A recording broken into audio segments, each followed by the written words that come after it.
Olá, pessoal! Sejam todos bem-vindos! Bem-vindos! Eu sou Débora Ferreira e eu vou começar mais uma live de aquecimento aqui. Se você quer participar do nosso workshop, se inscreva no link que está na nossa bio, ok?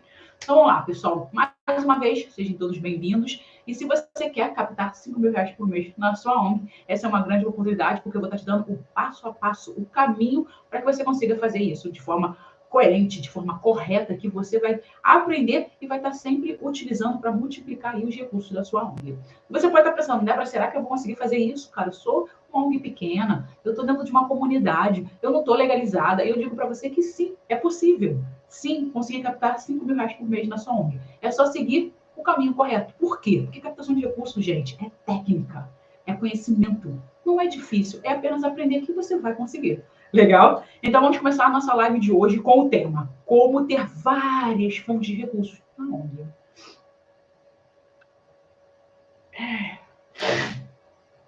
Desculpa, pessoal, o tempo não está legal aqui. E no tempo não estando legal, a pessoa fica como? Toda cheia de sinusite, rinite, e o nariz fica assim. Então, vamos lá, pessoal. Por que falar de várias fontes de recursos na ONG? Por que tá falando isso para você? Porque, gente, captação de recursos e várias fontes de recursos dentro da ONG é muito importante, é essencial para garantir a sustentabilidade financeira da ONG e, claro, está aí fazendo o seu trabalho a longo tempo. Por que eu falo a longo tempo? Não ter prazo assim para o nosso projeto. Porque, gente, se você não tiver captação de recursos, se você não tiver recursos dentro do projeto, fica difícil fazer o trabalho acontecer. Então, aquela questão, se você não tem recurso financeiro, se você não tem voluntários, se você não tem produtos, se você não tem serviços, você vai fazer com que o seu trabalho não tenha qualidade, além de que você não vai conseguir aumentar esse trabalho e podendo diminuir o número de beneficiários, podendo diminuir o número de atividades e, a pior coisa ainda, não tendo recurso, você pode fechar a ONG. Então, é muito importante falar sobre essa forma de variar, tá? De diversificar as fontes de recursos da ONG. E por isso que eu estou falando isso aqui, porque eu vejo muitas pessoas me perguntarem, e até mesmo, se você está na live aqui hoje, você está aí pensando, criticando, pensando aí, resmungando, por que eu não consigo recurso na minha ONG? E isso é um problema. Porque todo mundo pode ter recurso na ONG, todo mundo pode ter R$ 5.000 mensais, mas é preciso saber como fazer isso. E eu vou estar falando isso aqui na nossa live. Então, não vai embora, fica aqui comigo, porque eu vou falar como você tem que captar, como você vai conseguir ter várias fontes de recursos na sua ONG. Legal? Então, vamos lá. A primeira coisa que a gente tem que pensar é, gente, por quê? Por que eu tenho que realmente saber? Por que é importante ter várias fontes de recursos na ONG? Porque, gente, muitas das vezes, a gente fica muito preso, tá? Muito preso na captação de recursos de esperança. O que é isso? A gente não acredita, tá? Que a gente tem que ir atrás do recurso. A gente acredita que as pessoas têm que vir até a organização. E isso é captação de recursos de esperança. Não é porque você montou um projeto social, não é porque você está fazendo a diferença, não é porque você é poucas pessoas que montam projetos e fazem diferença na vida das pessoas que as pessoas vão dar recurso para vocês. Nessa semana eu estive falando sobre a questão de o mundo real e o mundo paralelo. O que é isso? O mundo real. O teu mundo que você vive, você tem sua família, você tem seus filhos, você tem seu marido, sua esposa, você tem amigos, pai, mãe, você trabalha, é o nosso mundo real. Ele é difícil, ele é chato, ele é burocrático, ele é desigual, porém, um projeto social, gente, ele está nesse mundo real. Mas a gente acredita que só porque a gente criou um projeto, só porque a gente está fazendo bem para o outro, ele tem que ser tudo mais fácil, não tem que ser nada complicado, tem que ser simples. Mas essa não é verdade, gente. Então, por isso que eu falo do mundo real e do mundo paralelo. E eu coloquei para vocês terem um pouco assim de visibilidade em relação ao mundo real em questão com as pessoas em situação de rua. Então, assim, todo mundo sabe que existe pessoas em situação de rua. Eu tô falando que você não sabe que existe. Existe. Onde eu moro, gente, tem um lugar que tem lá mais de 30 pessoas na rua. Tem mais de 50 pessoas dormindo debaixo do viaduto. E assim, existe. Eu vejo, eu passo de ônibus, eu vejo, eu passo andando, eu vejo aquilo ali. A questão é, eu posso tirar aquelas pessoas dali? Não. Eu posso contribuir para aquelas pessoas saírem daí? Sim. Eu estou vendo que elas estão ali. Mas a questão é que muitas pessoas vão passar de ônibus, de carro, a pé, e elas não vão ver aquelas pessoas ali porque aquilo não é interesse delas. E aí vem a questão da captação de recursos de esperança. Quando eu falo de captação de recursos de esperança, eu estou pensando em você, tá? Você como uma pessoa no olhar do doador. E o pessoa em situação de rua, aquele indivíduo, como uma ONG. O que acontece? A pessoa que está... pouquíssimas pessoas veem aquele indivíduo ali sentado no chão. E pessoas vão passar, vão botar dinheiro ali, ele não vai estar pedindo para fazer nada, mas a pessoa está vendo, ele vai passar, vai botar dinheiro, vai botar um copo d'água, vai botar ração para o cachorro, vai deixar ali um cobertor. Poucas pessoas fazem isso. Porém, todavia, muitas pessoas falam com aquele indivíduo quando ele fala assim, poxa, eu quero uma comida. Você pode me ajudar? Aí vai ter gente que vai falar, pô, não tem dinheiro. Ah, vamos ali que eu compro um salgado. Pô, daqui a pouco eu volto aqui e te dou alguma coisa. Aí a pessoa volta, vagabundo, vai trabalhar. Ah, você sabe pedir. Vai ter pessoas assim. E aí vem a questão, olha essa pessoa em situação de rua como teu projeto social. A primeira coisa é, pessoas vão passar e vão ajudar, sem ele pedir. Pessoas a qual ele vai pedir vão ajudar e outras vão desconfiar e não vão doar. É o que acontece no nosso projeto. Então, assim, pessoas vão ver que você existe, pessoas vão fingir que você não existe, pessoas vão querer te ajudar, pessoas não vão querer te ajudar, mas a questão é, aumenta muito mais a chance de você conseguir alguma coisa se você pedir. E é o que normalmente as pessoas não fazem. Então, essa é a questão da captação de recursos de esperança. Você acredita que você foi uma pessoa diferente, você criou um projeto, você está mudando vidas, que as pessoas automaticamente têm que doar para você. Mas elas não vão doar.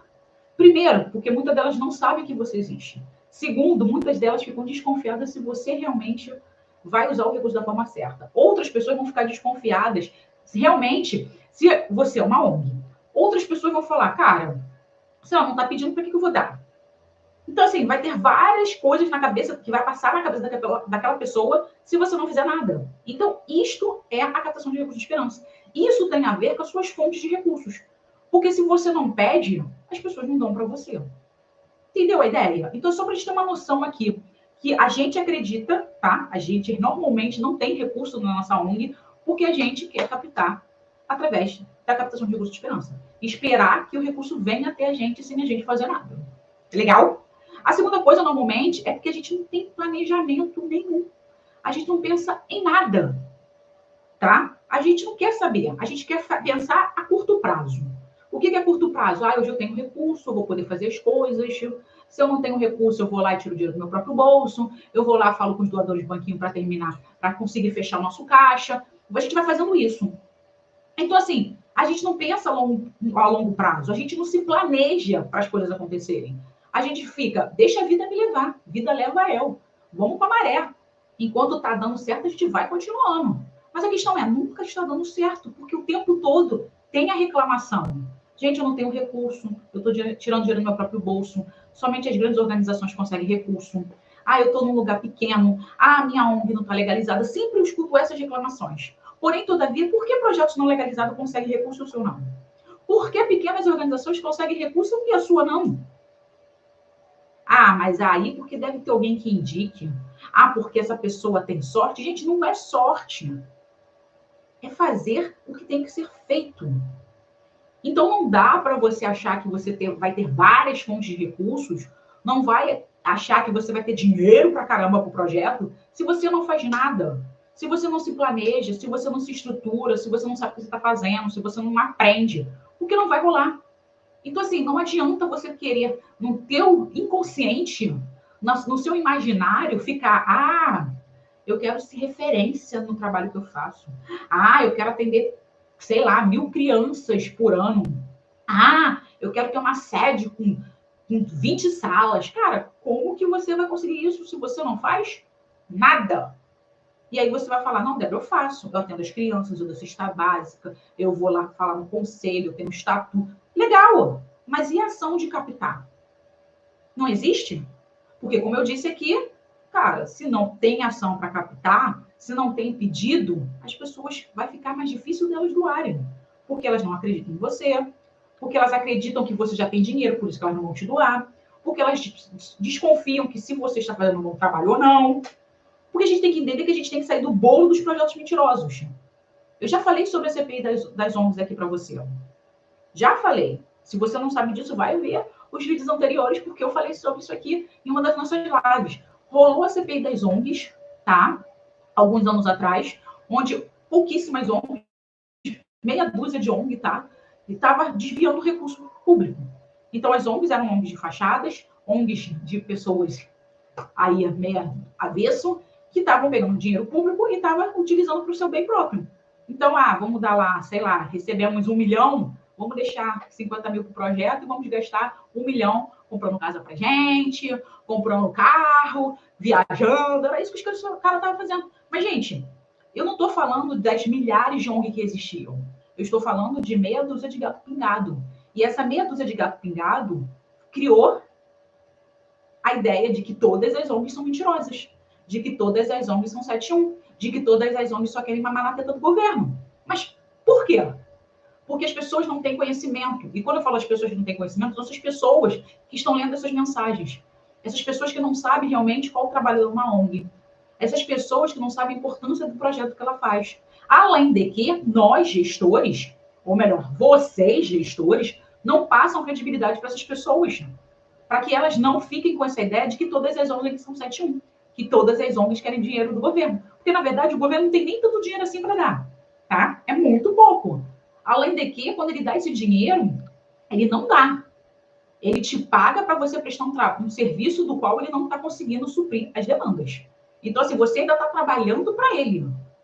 Mas o problema todo é que essas pessoas, 7-1, pegaram esse recurso para benefício próprio. Mas, se você tem conhecimento, se você já viu aí o Transparigov, tá, o portal da transparência, esse tipo de coisa, você vai ver que hoje a gente tem um baita de um sistema para responder milhões de coisas quando a gente pega recursos públicos. E é muita coisa. Não é só meia dúzia de perguntinhas, não, é muita coisa. Mostrar extrato, falar por quê, quando, onde, mostrar relatório. Tem um monte de coisa. Então, não é tão fácil assim. Eu acho super maneiro, porque isso faz com que nem todo mundo consiga captar esse recurso. Porém, todavia, todo mundo é capaz, mas tem que ter conhecimento para captar. Legal? E aí, aquela questão, por que é importante saber dessas várias fontes de recursos? Como eu disse, você ter realmente um planejamento. Porque se você não tiver, você não vai conseguir nunca sem ter planejamento. Você achar que você tem que captar de recurso de esperança, você realmente pensar nessa incoerência na captação. O que é essa incoerência na captação? Gente, o mundo muda. O mundo não é igual a você ter criado o seu projeto social há 10, 20, 30 anos atrás, há 2 anos atrás. O mundo muda. Muitos projetos foram criados no meio do isolamento social. Muitos projetos que foram criados no meio do isolamento social estão muito melhor do que os projetos que têm 5, 6, 7, 10 anos. Por quê? Porque eles vieram num período que estava ruim a situação, eles entraram nesse momento ruim, eles entenderam o que deve ser feito, eles aprenderam e começaram a fazer um trabalho cada vez melhor. Enquanto as pessoas que já estavam nessa vibe, nesse processo, ficaram só chorando, tá muito difícil, fazendo a mesma coisa de sempre. E essa questão da incoerência é, gente, muitas das vezes você não tem estratégia. As suas estratégias são totalmente inadequadas. Como assim, Débora, inadequadas? Gente, eu faço bingo. Eu faço, desde que minha ONG foi criada lá em 1980, a gente faz bingo. Pô, legal fazer bingo? Legal, uma ótima forma de você captar recurso. Mas há 30 anos atrás, 40 anos atrás, você dava televisão, geladeira, micro-ondas, fogão. Hoje você quer dar uma batedeira, uma cafeteira, uma airfryer e praticamente cobrar o mesmo preço.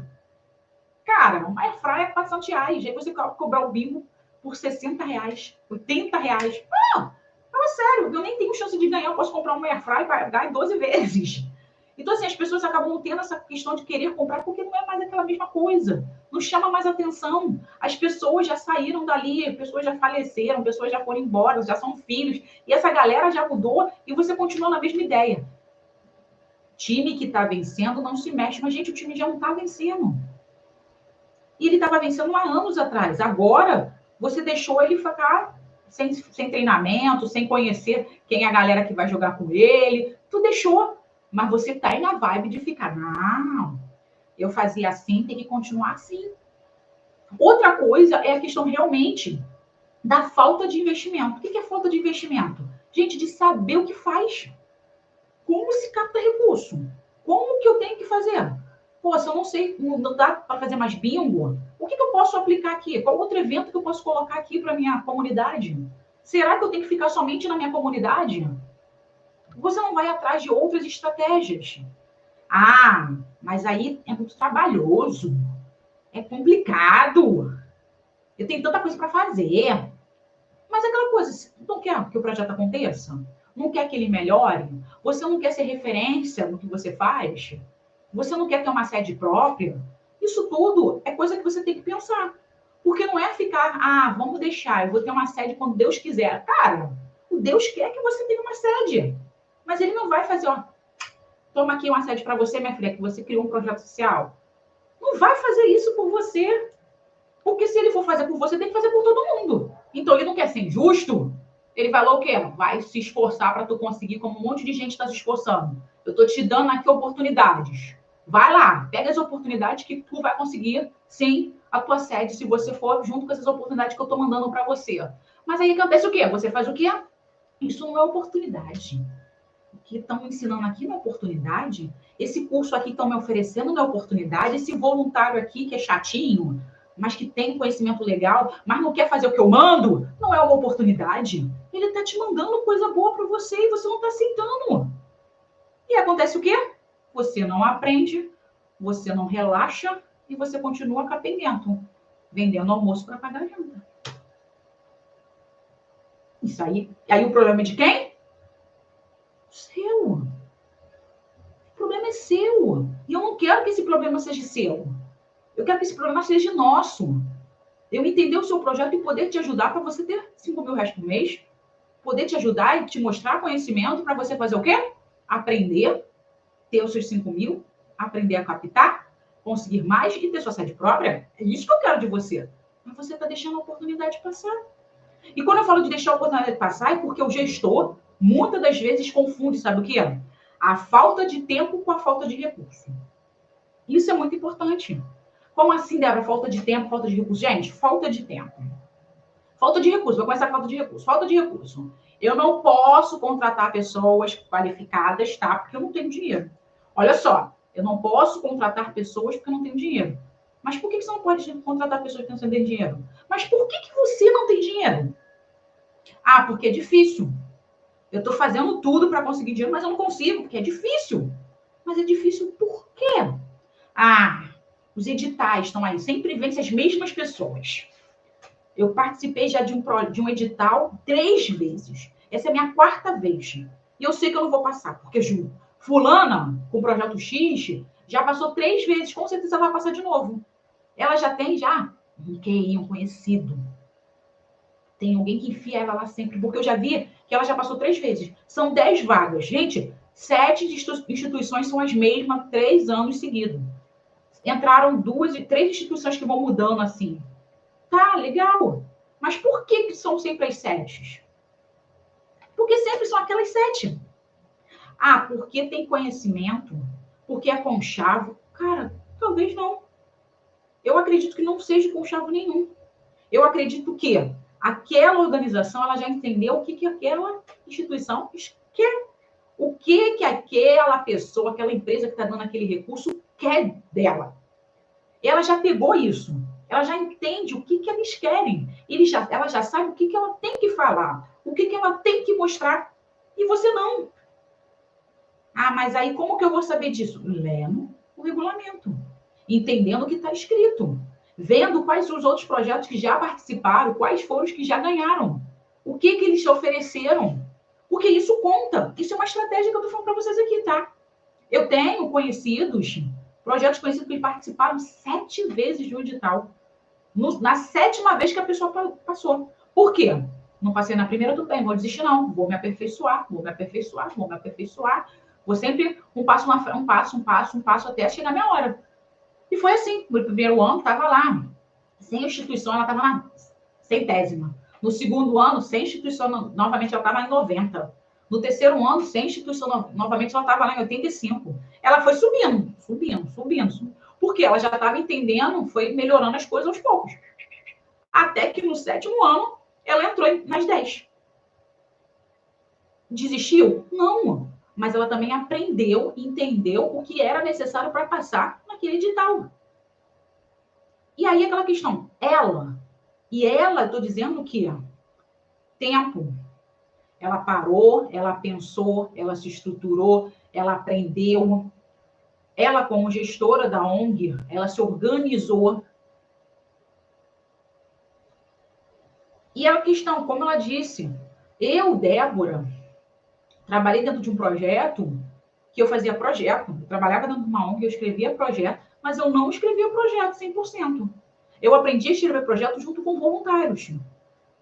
Eu escrevia tudo, botava tudo que era necessário, lia o edital, começava a ver, pesquisava, fazia tudo o que tinha que fazer. Mas na hora de escrever, gente, eu sempre fui assim, acho que vocês já devem ter reparado que a pessoa fala, eu falo pra caramba. Às vezes eu como palavras, às vezes eu como S, às vezes o negócio embola aqui, porque eu sou muito acelerado, eu sou ligada no 220, porém o meu pensamento vai nos 300, 330 e a fala sai no 180, no 110.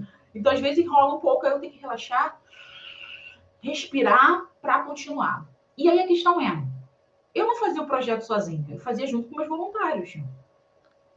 Passei em projetos, em editais, para ganhar recursos estrangeiros, internacionais, em inglês, em espanhol. Tu sabe falar inglês e espanhol, Débora? Pouquinho. Agora, escrever só precisava do Google. Mas o Google não te ajuda, porque ele escreve um monte de coisa que não tem nada a ver. Mas eu tinha uma voluntária que escrevia em inglês. Eu escrevi tudo em português, deixava tudo bonitinho, passava para outra voluntária botava coerência e coesão, mandava para a presidente, mandava mais um glamourzinho, passava assistente social, botava mais outro glamourzinho, até chegar na voluntária que botava tudo em inglês.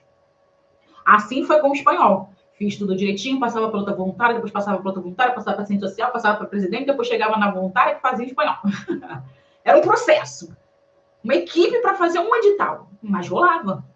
Quem estava recebendo ali? Eu, porque eu era funcionária. Eu escrevia, eu pensava, eu estruturava, eu montava tudo, escrevia tudo. Orçamento, justificativa, objetivo geral, específico, metodologia, cronograma, fazia tudo. Eu escrevia. Eles só davam os retoques. Eles só faziam isso. Então, a minha voluntária de espanhol, ela já era totalmente safa em espanhol. Ela já fala, ela já ensina, ela fazia tudo. Para ela era só redigir aquilo em outro idioma. Então, não era difícil para ela. E isso faz a diferença. Eu não preciso fazer tudo sozinha se eu tenho pessoas que estão ali junto comigo. Mas é importante eu respeitar essas pessoas, o que muitas das vezes a gente não faz. Eu trabalhei com uma instituição, falo até hoje com essa presidente, expliquei que é importante respeitar o outro. Ah, mas aí ela é pedagoga, eu quero que ela seja pedagoga no meu projeto. Mas a pessoa não quer ser pedagoga, ela quer ser recreadora. Ela tem todo o direito, foi isso que ela quis assumir para vocês. Você pode conversar com ela para ela ser. Se ela não quiser, faz tudo bem. Você pode me dar algumas orientações na sua área específica? Talvez ela te dá. Mas dela ficar como voluntária específica, fazer documentação, ela não quer. Ah, então se não quer, então não serve para mim. Pode ir embora. Começou a maltratar a pessoa.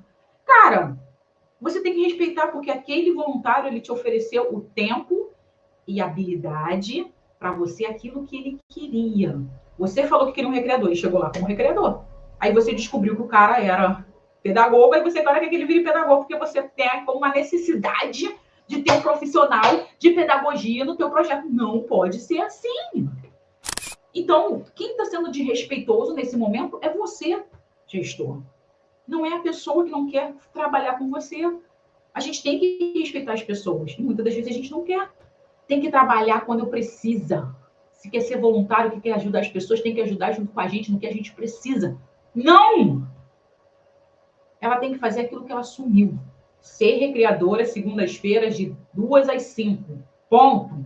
Ela não tem que participar de eventos, ela não tem que ficar fora do horário, ela não tem que ir outros dias. Não! Foi o compromisso dela com a instituição. Se ela quiser, se ela se sentir à vontade, se ela quiser se juntar a você para alguma coisa a mais, ok. Se não, não. Mas a gente faz o quê? Absurdo. E aí você fica o quê? Sem tempo. Porque quem poderia estar te ajudando, você descarta.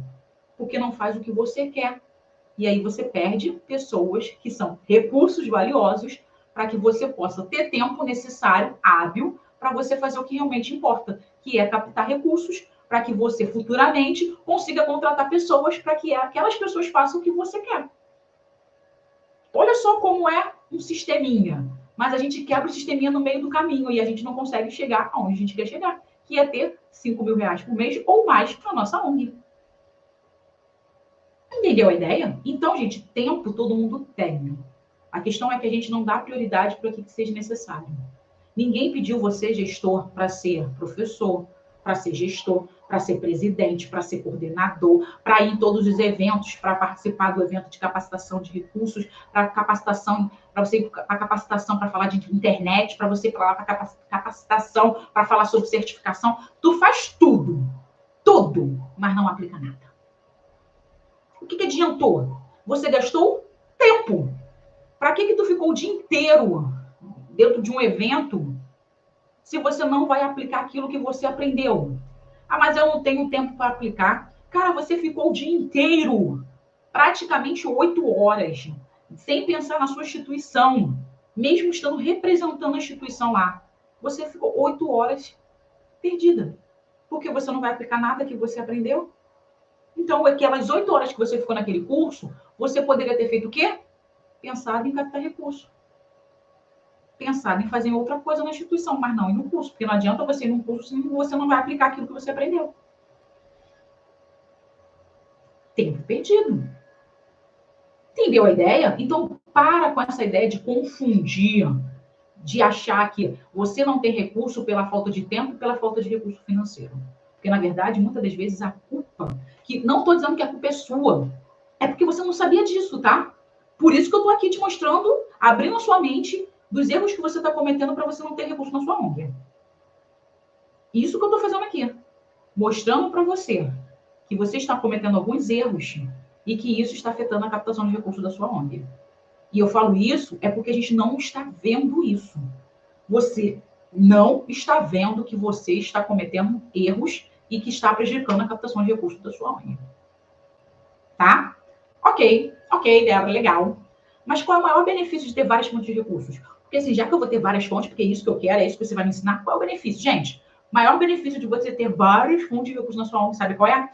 Não depender de uma única fonte de recursos. E o que é isso?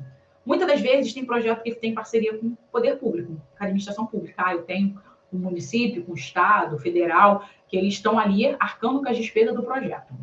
Então, assim, para que eu vou captar recurso? Se eu já tenho essa parceria já há 3 anos, 4, 5 anos, toda vez eles estão renovando, porque é uma demanda que eles realmente precisam, e eu estou aqui oferecendo serviço. Só que aí a questão, a gente se engana, porque muitas das vezes a gente esquece que cada dia que passa, um projeto é criado. Apesar de que uma porta se fecha, uma janela se abre. E que cada dia que passa, esse projeto que não passou antes, nesse edital, nesse chamamento público que você passou, ele vai tentar e ele vai estar mais qualificado do que você. Por quê? Porque ele começou a se qualificar, ele começou a aprender, ele começou a fazer coisas que vai chamar a atenção do poder público, desde a pessoa que está ali fazendo esse edital. E aí, o que vai fazer? Você achando que está de boa, lá nadando no pudim, a pessoa vai lá e passa no edital. Aí tu fica, como assim?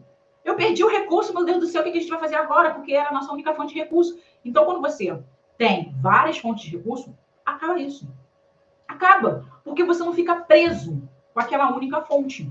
Ah, eu tenho qual poder público? Eles pagam lá 10 mil reais por mês. Se você só tiver ele, se acabar a doação, se ele deixar de doar, se ele deixar atrasar, você vai atrasar todos os seus compromissos e você se ferra.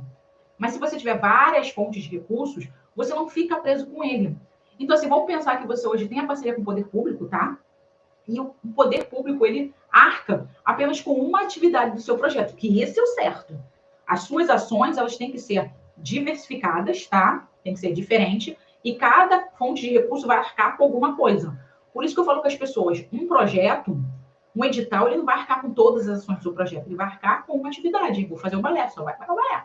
Ah, vou fazer atividade de geração de renda para as mães, só vai pagar a atividade de geração de renda das mães. Vou fazer um projeto cultural, que é lá o projeto Leiturinha, só vai pagar o Leiturinha. Mas e o futebol? E a psicóloga? E essa galera toda? Ele não vai pagar. Então, você precisa de outras fontes para realmente arcar com essas despesas. Mas muitas das vezes a gente não faz isso. A gente pega aquele recurso que é para uma única atividade, a gente arma o projeto inteiro, que é um erro. Gente, é um erro enorme. Mas a gente está tão viciada nesse erro que a gente esquece, porque já é um hábito nosso. Mas esse hábito tem que morrer. Porque se você quer aprender a captar 5 milhões por mês, se você quer ter sustentabilidade financeira na sua ONG, se você quer mostrar para as pessoas, você quer realmente, você quer ter conexão magnética, você quer ter clareza social, se você quer ter um fluxo firme, você precisa ir para o nosso grande encontro, o workshop, no dia 1º/8, onde eu vou te ensinar a destravar a captação de recursos da sua ONG. Então, se você não está inscrito, segue o link aí nas nossas bios para você se inscrever. Legal? Então, vamos lá. Então, você tem que pensar nessa questão. Claro que se você tiver mais recursos na sua ONG, olha só, como é importante você ter mais recursos, você vai poder ser flexível esse recurso. O que é isso? Como eu disse, se você tem vários recursos, você pode, quando um sai, você usa aquele recurso para cobrir aquela atividade. Ah, a gente tem aqui 100%, tá? 100% de recursos chegando na instituição. A gente tinha um poder público ali, a administração pública, ela saiu, acabou. Mas o que acontece? Eu tenho, da administração pública, era 30%. Então, ficou um desfalque, ficou agora 70%. 30% ali, eu não tenho mais aqueles 30%. Aí, o que eu faço? Eu vou remanejar as doações que eu tenho. Eu vou começar a se organizar para que aquela atividade, qual o poder público arcava com ela, eu vou fazer o quê? Vou pegar de outros lugares e colocar ali. A instituição vai ficar com 70%? Vai ficar com 70%, mas não vai deixar de funcionar. Não vai deixar de ter o seu trabalho. Possivelmente vai ficar um pouco mais apertado, mas a gente não vai deixar de fazer o nosso trabalho. E aí a gente vai fazer o quê? Criar novas estratégias para conseguir mais recursos, para que a gente consiga respirar mais aliviado. Mas a gente não vai ficar naquela, acabou o recurso, não dá para fazer mais nada. Não. A gente está se organizando, a gente sabe se planejar, a gente faz as coisas, então a gente já entende o que tem que fazer. Entendeu a ideia? Então, a possibilidade de você não depender de uma única fonte, de você fazer essa flexibilidade em relação aos recursos, faz toda a diferença se você tem várias fontes de recursos. E claro que é muito importante isso que eu vou falar para vocês aqui, credibilidade. Quando eu tenho várias fontes de recursos, eu crio credibilidade das pessoas. As pessoas passam a acreditar mais em mim. Por quê? Porque se tem empresas, se eu passei no edital, se eu tenho um patrocinador, se eu tenho essas pessoas, essas empresas que falam, eu apoio, eu estou ajudando esse projeto, mesmo que não seja financeiramente, as outras pessoas vão falar, caramba, ela tem a empresa X como parceira dela. Então, assim, isso é interessante, porque aí o que a pessoa fala? Pô, se a empresa X doa, por que eu não vou doar? Pô, a empresa X é uma empresa grande, uma empresa confiável. Pô, se está patrocinando aquele projeto, pô, eu vou acreditar. Então, a gente vai junto com a credibilidade daquela organização, daquela empresa, daquela instituição que está te apoiando. Então, isso é bom para você. Entendeu a ideia? Isso é muito importante. Você ter parceiros, ter outros doadores. Porque isso é bom. Por isso que eu falo, mas eu só tenho doador que é o João da padaria. Eu só tenho doador tal que é o moço da peixaria. Não importa. O peixeiro do teu bairro está doando para você. O moço da padaria está doando os lanches para você. A gráfica está imprimindo a apostila para você. E tudo isso, outras pessoas vão ver e falar, caramba, legal, o lanche vem de tal lugar, as apostilas vêm de tal lugar. Não necessariamente vai estar assim, as pessoas vão entender. Mas se você tiver uma clareza social, as pessoas vão começar a entender que os recursos estão vindo, que tem determinados tipos, fontes, formas de recursos, produtos, serviços, esse tipo de coisa, e ela vai falar, pô, legal, o projeto está acontecendo com a ajuda de outras pessoas, então eu vou doar também. É isso. Então, credibilidade. Quanto mais pessoas, quanto mais empresas, mesmo que seja um comérciozinho local da sua região, do seu bairro, faz diferença para as outras pessoas começarem a acreditar em você. Exemplo que eu dou para você é que quando você vai para um restaurante, isso é muito importante, vou para um restaurante. Se você vê o restaurante A e B, tá? E aí tem lá o restaurante A cheio de gente, lotado, fila para entrar. E tu vê o restaurante B, que é a mesma coisa. É um restaurante que vende carninha, tem lanchinhos, milkshake, você quer comer isso. E o outro tem meia dúzia de gato pingado. Aí você fala, pô, aquele ali que tem meia dúzia de gato pingado, esquisito, por que ninguém tem nele? Pode ser mais caro, a comida pode não ser tão boa. Ah, eu não vou nele, não. Eu vou nesse aqui, que tem mais gente, posso até ficar na fila, mas eu sei que eu vou comer uma coisa boa. É isso que acontece. É a mesma coisa que você tem que trazer para sua organização. Pô, se tem gente que acredita em mim, se tem gente que está ali junto comigo, as pessoas vão junto com essas pessoas. Mas se não tiver ninguém que acredite em você, se não tiver ninguém te apoiando, eu vou ser a primeira para te apoiar. Tá doido? Não sei se meu dinheiro vai ser utilizado da forma correta. Isso é uma estratégia, gente. Então preste atenção. Por isso que é importante ter pessoas, ter empresas junto com você, mesmo que seja o comércio local, tá? Tá bom, Débora, entendi. Mas qual o melhor momento para começar a captar? E, na verdade, Débora, como que eu faço para ter várias fontes de recursos na minha ONG? Gente, ter várias fontes de recursos é muito fácil. Como eu falei, é técnica, é estratégia, não é difícil. E quando eu falo para você que é fácil e que você tem que começar agora, porque é importante. A gente tem que pensar que a captação de recursos, gente, ela tem que ser pensada no início de tudo. O que é o início de tudo? Na hora que eu penso em fazer um projeto social, na hora que eu penso em criar uma ação, eu posso fazer aquela ação dentro da minha casa. Aí eu vou fazer aqui dentro do meu quintal. Você já pensou na primeira coisa? Eu preciso de um espaço para fazer. Você já pensou nisso? Eu preciso de um espaço. Eu preciso de mesa, preciso de cadeira, preciso de material. Você já pensou nisso? A luz, a água, eu vou bancar. Você está pensando, olha só, a luz e a água eu vou bancar porque está dentro da minha casa. Você já começou a pensar em recurso. Só que você não pensa com clareza. Você só pensa. E essa é a questão. Você, na verdade, quando você cria um projeto social, você tem que pensar nisso. E isso, gente, não sou eu só que estou falando, eu estou falando sobre lei. Se você ainda não está legalizado, você já tem que levar isso na sua cabeça. No momento da legalização, você vai fazer o seu estatuto, a Lei 10.406, que é o Código Civil, ele fala lá no artigo 54, tá? Quando você vai criar a sua associação legalmente constituída, né, juridicamente falando, você vai ser uma associação, tá? Sem fins lucrativos.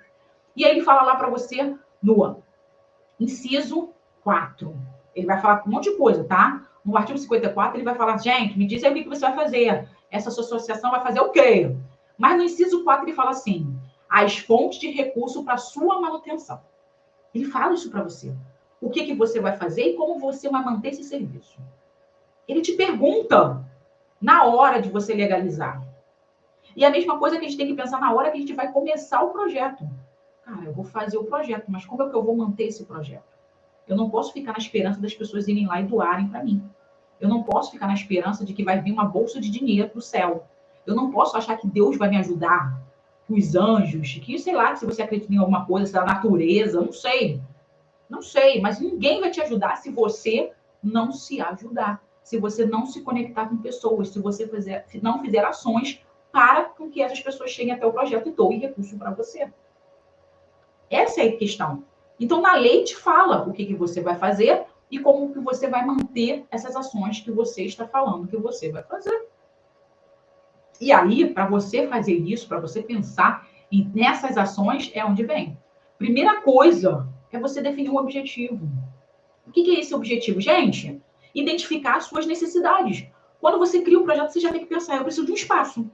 Como que eu vou conseguir esse espaço? Eu vou falar com o João? Eu vou alugar? Eu vou comprar? Você já tem que definir isso. Mas para você comprar, para você alugar, para você fazer qualquer coisa, você tem que conseguir, você tem que se comunicar, você tem que ir atrás. Isso tem a ver com você falar no recurso. Porque se você falar assim, poxa, eu não tenho dinheiro para alugar, como que tu vai conseguir o dinheiro? Você vai falar com teu pai, falar com teu irmão, falar com a tua prima, falar com teus amigos, vai trazer essa galera para se juntar e você dar iniciativa no teu projeto, no teu sonho. Por isso que eu falo, definir o objetivo. Aí você vai fazer o quê? Olhar, estabelecer claramente o que você quer. Eu quero mesa, eu quero cadeira, eu quero computador, eu quero fazer tal coisa. Você bota tudo aquilo que você imagina. Mas você bota passo a passo. Pô, primeiro tem que ter um espaço. Eu consigo fazer aqui em casa. Mas para fazer aqui em casa eu preciso de mesa e cadeira. Como eu vou conseguir mesa e cadeira? Como eu vou conseguir material? Como eu vou fazer a divulgação para as crianças ou para os adultos, sei lá, qual público você tem? Eu começo com isso. Aí eu penso nisso. O que eu quero? Aí eu vou pensar o quê? Eu vou mapear como que eu vou conseguir esse recurso. O que é mapear? Gente, eu vou fazer um levantamento realmente das possíveis formas de captar recursos. Eu posso ir para empresas, eu posso falar com os meus amigos, eu posso fazer uma rifa, eu posso fazer um brechó, eu posso, sei lá, vender docinho. Eu vou começar a entender aqui, eu quero E como que eu vou conseguir? E aí eu vou conectar. Eu vou falar para os meus amigos mais da mesa e cadeira. Eu vou falar para o meu pai, para ele deixar aqui, a luz ele vai apagar. Eu vou começar a conectar essas coisas. Porque eu vou mapear o que eu preciso e como eu vou conseguir. E isso é o que eu estou dizendo aqui. Ó. O que eu vou fazer e o que eu vou precisar para fazer isso. E como que eu vou fazer para conseguir isso. Entendeu a ideia? E quando eu falo que não é simplesmente só definir os meus objetivos, não é simplesmente mapear as formas de recursos, mas também, gente, ter conexão magnética. Ter clareza social. Por quê? A clareza social quer dizer para você que você precisa emocionar, você precisa cativar, você precisa realmente mostrar para a pessoa o quanto é importante o que você está fazendo. Para que ali ela comece a te dar recursos de verdade. Isso é realmente ter a nossa clareza social. Mas eu só tenho clareza social se eu sei o que eu sei fazer. Por isso que eu falo das 7 perguntinhas, o método D7P. Se você não souber o método D7P, que você vai usar em todos os momentos do projeto social, que vai fazer com que você tenha mais clareza social, fica difícil de você chegar e falar com as outras pessoas. Assim como a conexão magnética. O que é conexão magnética? É a forma como você vai falar com as pessoas. A forma como você vai cativar essas pessoas. A forma que você vai interagir com essas pessoas. E isso, gente, vai realmente demandar conhecimento. Porque se você simplesmente fazer a coisa do jeito que faz, do oba-oba, não vai acontecer. Você vai continuar sem recurso na sua ONG. Por isso que eu falo para você, se você quer ter 5 mil reais por mês na sua ONG, a partir de hoje, se inscreve no nosso workshop Destravando a Captação de Recursos da ONG, onde eu vou te ensinar o caminho para você captar 5 mil reais por mês na sua ONG. E eu digo para você que isso é só o começo. Gente, perguntas? Se não tem, gente, mais uma vez, gratidão pela presença de todos vocês. E eu espero vocês amanhã às 13 horas. Tchau, tchau.